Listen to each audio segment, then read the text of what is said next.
Sejam bem-vindos mais uma vez ao Notícias Agrícolas, nesta quinta-feira, 30 de maio, porque agora vamos falar de cana, mas vamos deixar um pouco os aspectos comerciais, negócios, no momento que o açúcar continua depreciado em Nova York, e vamos falar um pouco do sistema de produção, vamos falar um pouco de como dar um ganho de produtividade nessa cultura bastante sofrida nos últimos tempos. Vamos da Brasília, então. De lá de Djalma Martinhão, que é pesquisador da Embrapa Cerrados, depois de muito tempo pesquisando o gesso agrícola em várias culturas anuais, agora, depois de 10 anos, também em pesquisa, chegou a várias avaliações do uso desse gesso na cana-de-açúcar. E é com ele, então, que vamos falar e vai nos explicar um pouco como o produtor pode ganhar e como o meio ambiente também pode ganhar. Djalma, seja bem-vindo. Uma boa tarde para você, Djalma. Bom, boa tarde a todos. Obrigado pela oportunidade de conversar com vocês. A Embrapa sempre presente com a gente, inclusive agora, nesse momento, está tendo uma coletiva da Embrapa aqui em Campinas também. Ou seja, a Embrapa sempre trazendo as grandes soluções aí para todas as grandes culturas e criações aí comerciais do Brasil. Vamos lá, Djalma. Você começou lá atrás com várias culturas anuais, trigo, milho, soja, pastagens, enfim. Tem um leque bastante grande. Imagine que quando você viu os resultados sendo apreciados nessas culturas, você partiu para o experimento na cana. Da onde veio o start que o gesso agrícola poderia ser útil para a cana, Djalma? O problema, gente, quando a cana é antiga, mais plantada aí na região de São Paulo, mas nessa região também tem uma resposta espetacular ao gesso, e os materiais eram mais rústicos de cana, né? Então a gente não esperava que o sucesso fosse tão grande quando a gente obteve com culturas anuais. Mas, para nossa surpresa, nós plantamos um material bastante rústico e já esse experimento tem 10 anos. Eu vou colher o 10º corte agora, em agosto. A resposta da cana-de-açúcar, mesmo da variedade rústica, foi muito grande. Então, nós hoje, por exemplo, quando eu fiz ano passado o 9º corte, a produtividade foi superior em 48% devido à aplicação do gesso. E esse gesso foi aplicado há 10 anos atrás. Então, ele tem um efeito residual bastante prolongado, aplicando na dose correta funciona por muito tempo. Eu pretendo conduzir esse experimento por 12 anos e penso que ele vai responder muito mais.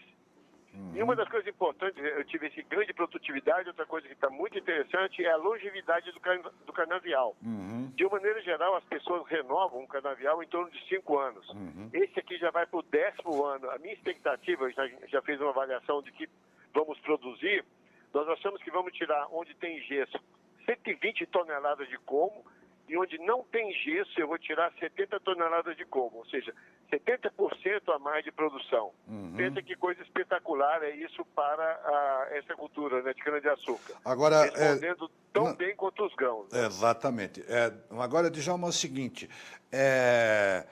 você leva em consideração essa produtividade, ou seja, primeiro a longevidade da cana, né? Como você disse, todo mundo com os custos de plantio muito elevados, né? Só que em São Paulo se fala em R$8.000 por hectare. É mais ou menos isso mesmo. E com a remuneração muito baixa, naturalmente que a cana está muito envelhecida. E sempre que possível, o ideal é dar longevidade com produtividade. Pois bem, você chegou a 120 toneladas de como por hectare contra uma área, né, uma área testemunha de 70 toneladas. 70 toneladas. Pois bem, leva-se em consideração aí clima, solo?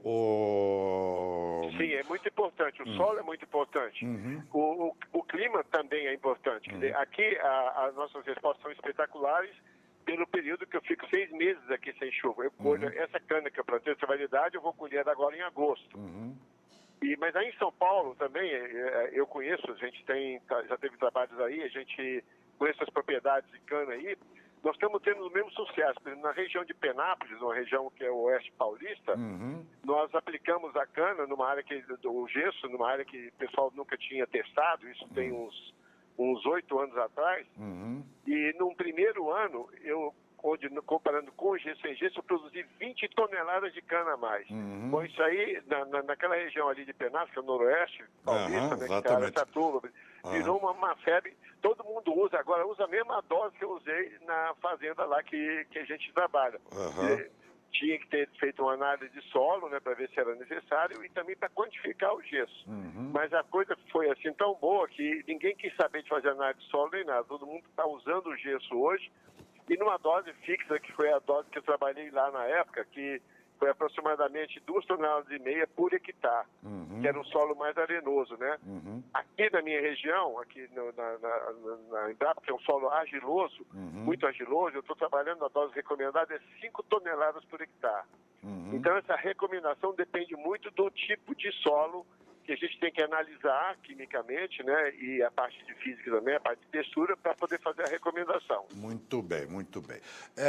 E, Djalma, quando a gente olha, portanto, esses resultados, para aqueles que estão nos assistindo agora, explica para a gente, o gesso ele funciona como um corretor, ou corretivo de solo, ele funciona como um substituto ou de parte de alguns fertilizantes, ou ele é ele apenas mexe com os nutrientes, melhorando apenas o perfil do solo, Djalma? Bom, o gesso ele é sulfato de cálcio, então ele é fonte de enxofre e fonte de cálcio. São dois nutrientes importantes para qualquer cultura, dentre eles para a cana-de-açúcar também. E ele funciona como ele é um complemento de melhoria de correção de acidez do calcário. O calcário trabalha na camada mais dos 20 primeiros centímetros, ele não se movimenta, não tem mobilidade no solo, enquanto que o gesso, que é mais solúvel, ele tem mobilidade. Então, ele passa pela essa área que o calcário já está atuando e vai ocupar abaixo dessa camada, de 20, no caso para a cana, a gente recomenda que fique de 20 até 1 metro de profundidade. E nessa camada ele vai enriquecer o solo com cálcio e o sulfato que vai descer junto, ele vai formar um complexo que tira a toxidez do alumínio. Então o alumínio de subsuperfície não é tóxico, então isso possibilita que a raiz cresça, tirando a toxidez. E o cálcio é um promotor de crescimento radicular também. Então, aumenta muito o desenvolvimento radicular em profundidade, o que gera ganhos, como nós estamos falando. Olha, no ano passado, meu ganho foi de 48% a mais, no ano que essa cana está estabelecida. Esse ano eu espero um ganho maior ainda. Com o passar do tempo, ele vai descendo ainda mais. Olha, eu fiz uma avaliação agora, tinha 7 anos, o gesso já tinha melhorado a raiz até 2 metros de profundidade, para você ter uma ideia. Então, quer dizer, isso é um espetáculo. Você pensa o quanto de chance que eu dei à planta de usar mais água e nutrientes que possivelmente possam ter escapado da camada mais superficial devido ao excesso de chuvas, por exemplo. Então, a gente pode, só para complementar, então a gente pode deduzir que se você tirou 48% a mais no 9º corte, e nesse ano agora, no 10º corte, que você vai tirar em agosto, né, Djalma, você falou? Exatamente, exatamente, praticamente é cana de meio de safra, né? Quer dizer, isso. Exatamente, pois bem, você vai tirar em agosto e vai ter mais, uma produtividade maior, significa que a produtividade ela aumenta na medida que a cana vai ficando mais longeva, né? Exatamente, porque ela vai, o que nós temos observado, vai aprofundando mais suas raízes e eu venho mantendo essa produtividade. Isso para nós é uma surpresa agradável, né? Muito boa, né? E para o produtor, pensa, se a gente renova em média com 5 anos, eu vou te dizer que no mínimo dá para renovar com 10 anos, e ele pensa, ele vai gastar R$8.000 para estabelecer fazer uma renovação, isso é uma economia ao produtor. Quer dizer, economia, mas eu digo, melhora um pouco a renda dele, porque a margem hoje que nós trabalhamos em cana, ela é pequena, tá? Então, é uma tecnologia espetacular. Em São Paulo está usando muito gesso, bastante gesso, né? E porque esse trabalho que a gente vem fazendo, nós fizemos aí também em São Paulo. E nós começamos em São Paulo, na época que eu comecei a mexer com grãos aqui, a gente fazia algumas experiências aí em São Paulo com cana, tá? Eu montei esse ensaio há 10 anos atrás aqui dentro da Embrapa Cerrados, porque antigamente, há muitos anos atrás, a Embrapa não fazia pesquisa com cana-de-açúcar. Nós era considerada uma cultura com a mão, na mão de particulares, toda a pesquisa, tudo, e fortemente aí em São Paulo. Depois foi decidido que a Embrapa tinha que mexer com cana-de-açúcar, pesquisa e manejo, né? A parte de variedade todinha está na mão das universidades, na rede que a gente chama RIDESA, e a parte nossa de melhoramento e manejo, de manejo, melhoramento das universidades, a gente participa também, mas o manejo, que é a parte de adubação, sistema de plantio, controle de doenças, tudo isso a Embrapa está fazendo. Então, nessa época, a Embrapa demandou que a gente fizesse trabalho de pesquisa, isso há 10 anos atrás. Foi por isso que eu entrei para trabalhar com a cana-de-açúcar. Maravilha. Djalma, você falou no início que canas rústicas que vocês tiveram as primeiras experiências, responderam, né? Quer dizer, performaram bastante com o uso do gesso. Você também falou das diferentes situações de manejo em relação aos tipos de solo. Se a gente olhar, portanto, as variedades melhor alocadas nas regiões mais propícias, de acordo com o seu perfil genético, o uso do gesso vai continuar performando mais ainda, então, né, Djalma? Sem dúvida alguma. Tem algum desses materiais que a gente conhece já, mais recentes, de altas produtividades, eles são mais exigentes em qualidade do solo. Então, eles são mais responsivos ao próprio gesso. Por isso que eu disse, eu não esperava, quando a gente conhecia os materiais de cana, que fosse tão boa a resposta. Os materiais mais novos, uma boa parte deles tem uma performance melhor ainda do que esses materiais mais antigos da gente. Esse que eu estou trabalhando é um material antigo, tá? Que esse material já tem mais de 10 anos no mercado. Exato. Tá? E com esse ganho espetacular. Agora, Djalma, olhando pelo lado, portanto, do sequestro de carbono, que também é um dos benefícios que o gesso proporciona, em que sentido que o gesso proporciona, portanto, esse sequestro através do plantio da cana ou no plantio da cana? Certo. Isso foi um trabalho que nós desenvolvemos e publicamos agora, esse ano, quando a cana estava com 7 anos. Esse ano ela vai estar já com 10. Quando ela estava com 7 anos, eu fiz uma amostragem de solo até 2 metros de profundidade. E nessa amostragem eu quantifiquei raízes da cana e quantifiquei o teor de carbono no solo. O que nós observamos? Que o gesso aumentou em muito o desenvolvimento do sistema radicular. Ele chegou, na época, os dados estavam na faixa de 30% a 40% mais raízes onde tinha gesso do que comparado a não ter gesso. Além da quantidade das raízes, aumentou a distribuição, a profundidade e reduziu o raio da raiz. Onde tem gesso, a raiz é mais fina. Tá? São dados assim espetaculares. Bom, aí com base nisso nós temos esses dados que isso que é importante, que o grande carbono, você aumentar carbono no solo, a coisa mais importante é o sistema radicular. Essa palha, às vezes, que fica na superfície, quase toda ela vai novamente como CO2 para a atmosfera. E pouco dela fica salva como carbono. As raízes, grande parte das raízes que vão virar matéria orgânica do solo. Bom, então como produziu em torno de 30% a 40% mais raízes, no carbono aconteceu um dado assim espetacular. Nós conseguimos sequestrar a mais 12,3 toneladas de carbono até 2 metros de profundidade com a cultura da cana, onde tinha gesso. 12,3 toneladas de carbono a mais. Em que área? Em que tamanho de área? Não, isso é por hectare que a gente está por hectare, por cada hectare. Então, você pensa, numa área de 1 hectare, sequestrei esse valor nesse período de 7 anos. Para você ter uma ideia quantificado vou expressar em CO2, que todo mundo fala de CO2, né? Isso equivale a um sequestro anual de 6,44 toneladas de carbono na forma de CO2 por ano. É muita coisa que é sequestrada.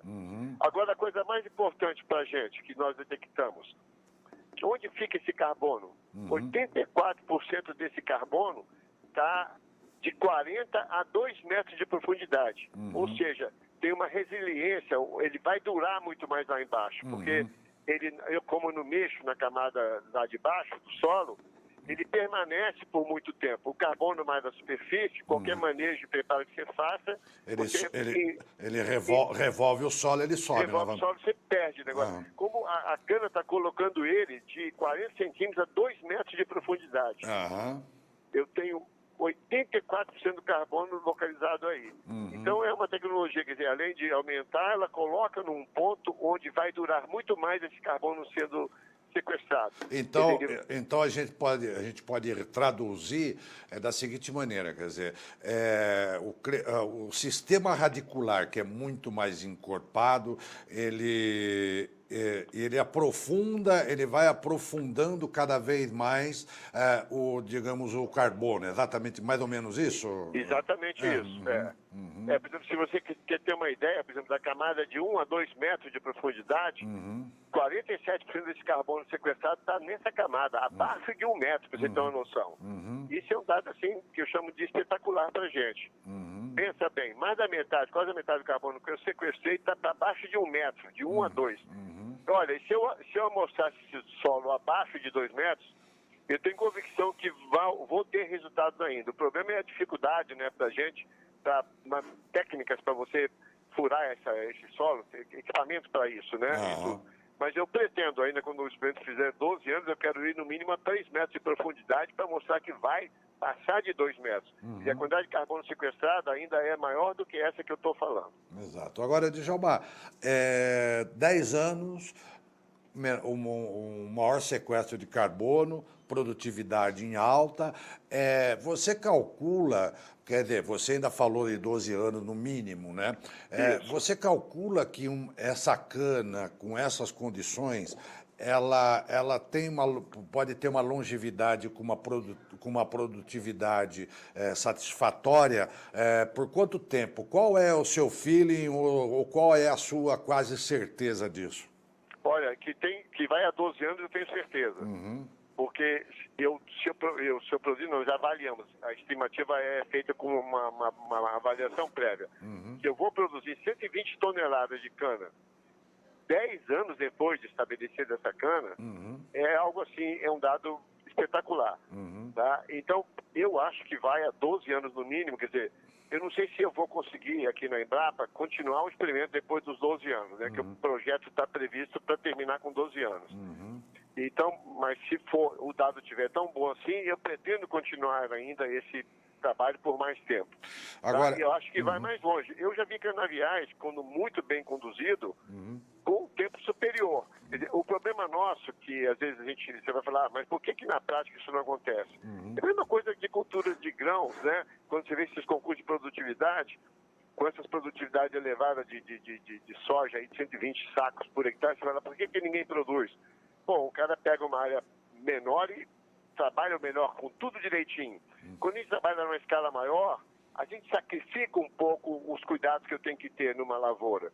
Então, eu penso que uma cana, vamos supor que eu estou fazendo isso aqui dentro de um ensaio como pesquisa, 12 anos, mas eu digo o seguinte, na prática, mesmo não levando em conta, trabalhando com todos os critérios que deveria ter se trabalhar, mas eu acho que eu poderia dobrar, no mínimo, a longevidade que nós temos atual nos nossos canaviais. Porque tem outras inovações que nós estamos fazendo aqui. Eu faço adubação de manutenção com fósforo, por exemplo, em cana. Isso era um ultraje falar isso. Eu faço isso há 10 anos, mas quando eu falei isso há 10 anos foi um absurdo. Como botar manutenção de fósforo em cana de açúcar? Falou, olha, tem que botar, a cana exporta todo ano. E se eu manter só aquela dose que eu botei no início, vai faltar. Então, e vai faltar e falta mesmo. Quando chega, por que ela acaba com 5 anos? Uma das coisas, acaba o fósforo. Tá? Então, eu tenho outras inovações feitas no nosso experimento que me permitem chegar a essa longevidade. Nós já estamos fazendo trabalho, nós temos um convênio com um grupo de usinas em que nós estamos já passando essas técnicas todas para essas usinas e fazendo experimentos dentro da usina para mostrar para eles que isso é possível. Em Goiás, Djalma? Não, aí em São Paulo e Goiás.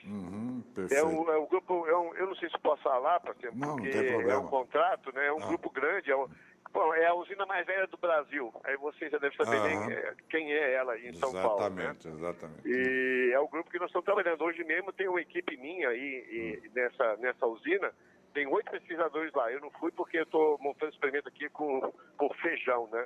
Então, hoje tem um grupo nosso nessa usina, 8 pesquisadores, apresentando todos os nossos trabalhos feitos até o momento dentro dessas usinas, né, desse grupo. Tem uma usina aqui em Quirinópolis, que é Cerrado, né, Goiás, e as outras usinas são todas aí em São Paulo. Quirinópolis, do Grupo Cerradinho. O Grupo Cerradinho, não, aí eu não sei se chama, tem o Cerradinho também, que é um outro grupo. Ah, então é verdade, talvez seja um outro O Cerradinho grupo. é um outro grupo que é grande pra caramba também, nosso aqui da nossa região, um espetáculo de usina também, faço trabalhos com esse grupo também. Não, mas esse grupo nosso, mas eu acho que não tem nada, é o Grupo São Martim, né? O Grupo São Martim, sim, é a mais antiga, é a mais antiga, do Brasil, hoje é uma empresa de capital aberto, Nossa perfeita, Senhora, é uma das joias aí do setor e uma das poucas, sem dúvida. é uma das, entre as 10 e 15 empresas que estão com boa folga do pescoço fora da água há muito tempo, viu, Djalma? Investindo em pesquisa, para você ter uma noção. O- Eles contrataram a gente e estão financiando nossos trabalhos lá e, quando não, se necessário, até dentro da própria unidade nossa também a gente faz pesquisa para esse grupo. Exato. Agora, Djalma, é o seguinte, tirando o caso das usinas, que tem naturalmente um poder de fogo um pouco maior, né? Embora elas também tenham esse detalhe, né, Djalma, que você falou, elas possuem áreas grandes demais e nem sempre as usinas conseguem também dar um manejo e tal, os cuidados necessários em todas as variáveis que a cana exige, né? Exatamente. Ao contrário dos pequenos fornecedores, dos fornecedores independentes, que embora não possuem cobertor muito grande, no entanto, eles também já conseguem olhar o canavial com mais cuidado e etc, etc. Pois bem, o gesso agrícola, ele é viável, ele é para o bolso do pequeno produtor, do produtor independente, do médio produtor? É muito viável, é um dos insumos mais baratos da agricultura brasileira. Para você ter uma noção, ele custa entre 60 e 80 reais a tonelada. Ele tem aí em Cubatão, em São Paulo, ele tem aqui em Uberaba, ele tem aqui em Catalão. E temos ainda o gesso mineral, que temos no Maranhão e temos no Pernambuco. Então, o Brasil está bem servido. Quer dizer, ainda a distância, né, que você viu onde eu falei, Maranhão, Pernambuco, falei Uberaba, falei Catalão, e tem nosso estado aqui de Mato Grosso do Sul, mas hoje já é economicamente viável aplicar gesso nessas regiões. Porque ele é barato. O que encarece o gesso? É o frete, tá? Então, quer dizer, você pensa no negócio de 80... Olha, essa dose que eu estou te dizendo que já durou 10 anos na cana, foram 5 toneladas de gesso. Ela me custou R$1.000, essas 5 toneladas. Ela já me deu um ganho de 16.650, porque eu não precisei reaplicar isso até o momento. Então, pensa bem, você pega 16.650 devido ao uso do gesso, tira R$1.000 foi meu custo, olha o quanto de dinheiro que nós ganhamos com a cana-de-açúcar. Então é um dado assim, espetacular, é acessível porque ele é barato. E vale a pena até de reforçar o que você acabou de dizer, né, Djalma? Você, pelos experimentos que vocês estão levando a cabo aí no Cerrado, na Embrapa Cerrado, e mais os experimentos que já estão a campo nas empresas parceiras da Embrapa, pode-se dizer, então, que não há necessidade de reaplicação. Até agora, os trabalhos são conduzidos para se aplicar uma primeira vez, é isso? E depois daí, o que a gente usa? Novamente, analisar o solo. Mas na cana nova e cana soca, pode ou não? Pelo menos de primeiro corte ou não? Olha, eu aplico antes, quando eu vou plantar a cana pela primeira vez. Tá. É no plantio da cana nova mesmo. No plantio da cana nova, É claro que nesse primeiro ano, que é uma cana-planta que a gente chama, ela vem com um vigor muito grande, mas eu já tive ganho. Eu paguei a tecnologia com a produtividade a mais do primeiro ano. Eu tirei 13 toneladas de como a mais no primeiro ano. Paguei o gesso. Daí para frente, só dinheiro para o produtor ganhar. Só dinheiro. Cada vez mais ele ganha mais dinheiro. Quer dizer, em média, nunca a quantidade média, por exemplo, até o 8º ano, eu ganhei 20 toneladas limpas por ano a mais. Então, você imagine o lucro que vem para o produtor. não precisa reaplicar, mas tem gente que gosta tanto do gesso, devido a esses grandes ganhos, que as pessoas estão reaplicando. Reaplicando, e um valor relativamente barato, né? Porque... Barato. Então, mas eu digo, não é porque é barato que você tem que reaplicar, não. Que tudo, que pode vir um dia a ter problema também. Claro. Se tudo que você faz em excesso, pode dar problema. Apesar que o gesso é muito difícil a gente ter um problema com o excesso, é muito mais fácil a gente errar em excesso com calcário do que com o próprio gesso. Quer dizer, mas não estou justificando que tenha que botar gesso e que você pode errar, não. Muito bem. Fazer a coisa como a gente recomenda, tá? Exatamente. É ver a bula, né? Exatamente. Ver a bula. É igual remédio, né? Trabalhar dentro... Na dosagem, é o remédio conforme a dose que a gente toma, você pode até morrer, tio. Exatamente. Djalma, o assunto naturalmente ele é vasto, poderíamos aprofundar em várias áreas aqui, em vários desses tópicos, mas eu acho que o escopo geral vale como uma prestação de serviço que a Embrapa está levando aos produtores nacionais, e o Notícias Agrícolas aproveita então esse gancho, aproveita um pouco essa notícia, né, para ajudar a transmitir isso daí. Então, entre os destaques, nós poderíamos dizer, então, que pode ser aplicado uma única vez, a longevidade da cana aumenta, tanto que você está indo para um 10º corte e com produtividade superior à produtividade do 9º corte, e estima que isso vai chegar até 12, no mínimo até 12 cortes, né? Diante de uma dificuldade que o produtor tem de renovar, e isso daí acaba facilitando um pouco a longevidade da cana dele. O outro destaque... Não, desculpa, pode falar, continua. Outra coisa importante que eu esqueci de colocar é que o produtor está com canavial estabelecido e não aplicou gesso, nunca aplicou gesso. Ele pode aplicar agora. Essa experiência eu tenho aqui, eu deixei 6 anos o canavial estabelecido e vim aplicar no 7º ano. A resposta foi espetacular, igual a que eu obtive no primeiro ano que eu apliquei o gesso na cana planta. Então se ele nunca usou, ele pode usar a qualquer momento o gesso.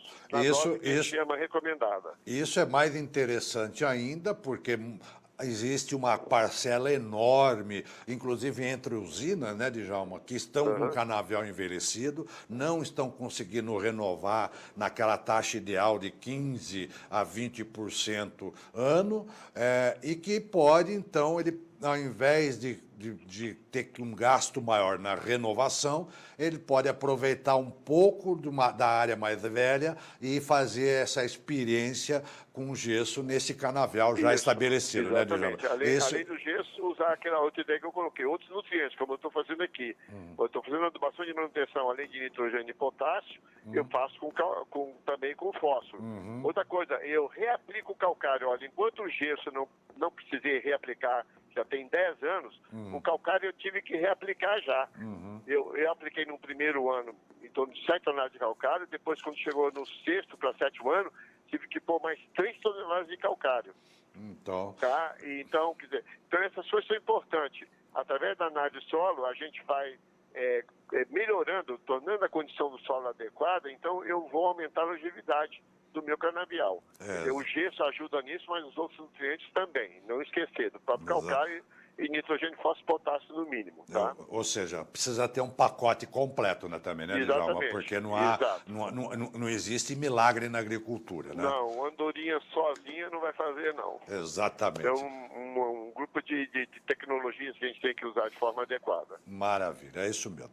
Djalma Maranhão, o pesquisador... Djalma Martinhão. Martinhão, desculpa aí, desculpando nossos amigos e desculpando você também. Martinhão. Tudo bom. Pesquisador da Embrapa Cerrados, falando um pouquinho aqui das experiências e dos resultados cada vez mais positivos do uso do gesso agrícola, experiências que já estão presentes em canaviais comerciais, aí ele citou o Grupo São Martinho, aqui em São Paulo, e isso trazendo um ganho em produtividade, mais longevidade da cana, melhorando o ambiente através do sequestro de carbono, já que as raízes maiores, mais extensas, vão aprofundando cada vez mais o carbono no subsolo, abaixo mesmo de quanto? Até 2 metros, né? Até 2 metros de profundidade. Até 2 metros de profundidade. Mas eu vou analisar mais profundo ainda, que vai lá, vai passar. Exatamente. Tá, então é só ficar ligado sempre na Embrapa Cerrados, lá de Djalma Martinhão, que pode atendê-los aí a qualquer momento com experiência, uma coisa que é válido para também os pequenos. Djalma, muito obrigado por sua participação aqui conosco, então. Eu que agradeço a vocês, Tiago. Muito obrigado. Um abraço. Até mais. Então, só reforçando, né, o gesso agrícola, que a Embrapa lá atrás começou a experimentar em várias culturas anuais, deu certo, veio para a cana há 10 anos e os resultados são aí mais longevidade, mais produtividade, sequestro de carbono, enfim, uma série de benefícios para um custo muito baixo, segundo o próprio pesquisador lá, o Djalma Martinhão da Embrapa. Fique conosco, voltamos em instantes ao Notícias Agrícolas, fechando mais esse boletim. Até já.